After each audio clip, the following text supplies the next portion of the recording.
বন্ধুরা, আপনারা কি জানেন হিন্দু ধর্মের বিয়ের সময় পাত্র পাত্রীকে যজ্ঞের আগুনে 7 পাক নেওয়া হয় কেন?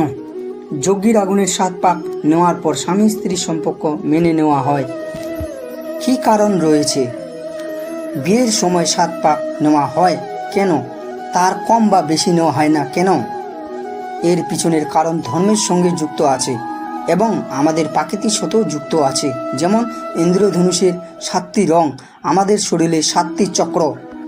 হিন্দু ধর্মের শাস্ত্রে সপ্তঋষির বর্ণনা আছে, মানে 7টি ঋষি, সপ্তাহের 7 দিন, সপ্তলোক, 7 সমুদ্র, সূর্য দেবতার রথের 7টি ঘোড়া ইত্যাদি ইত্যাদি। হিন্দু ধর্মের বিশ্বাস অনুযায়ী যজ্ঞের আগুনের 7 পাক নেওয়ার পর সব দিক থেকে বিয়ে